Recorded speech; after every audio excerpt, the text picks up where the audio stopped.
उन लोगों से, उन बच्चों से ख़ास करके दरख्वास्त करूँगा कि अल्लाह के वास्ते बेटा आप लोग चलते वक्त मोबाइल को, बाइकों पे जो मोबाइल यूज़ करते हैं इससे परहेज़ करें। ये इतना ख़तरनाक है, ना सिर्फ आपकी अपनी जान के लिए ख़तरनाक है, आपकी गलती की वजह से आप किसी बाइक वाले या गाड़ी वाले से टकरा जाएं, उनके लिए भी मसले और मसाइल बनते हैं।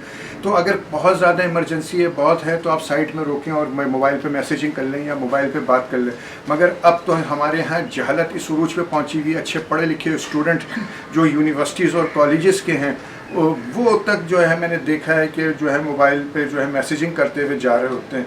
तो मैं कहूँगा ये रिस्क ना लें, इतना अपनी ज़िंदगियों से मत खेलें। ट्रैफिक इतना बनहंगम है, इतना ट्रैफिक इतना वायलेट हो रहा है, रोडों पे एक अज़दहाम है, और आप जो है ना आपकी कंसंट्रेशन रोड पे चलने के बजाय जो है मोबाइल पर होती है, और मीनों सेकंड के अंदर हादसा पेश आ सकता है जो आपकी जान के लिए।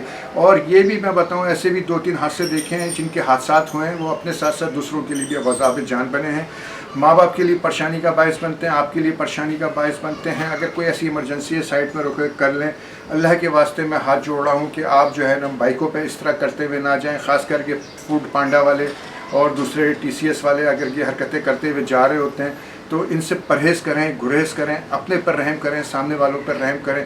और ये मैनर्स होते हैं, रोड मैनर्स होते हैं, इसको थोड़ा सा अपनाएं और समझें। हम इतनी जहलत पे हमारी दिन ब दिन बहैसियत कौम हम इतना मुब्तला हो गए हैं कि ना हमें अपना लिहाज रहा, ना हमें दूसरों का लिहाज रहा। और किसी को रोड पे अगर आप समझाने की कोशिश करेंगे तो वह आपको अपनी गलती मानने के बजाय वो लड़ने खड़ा हो जाता है।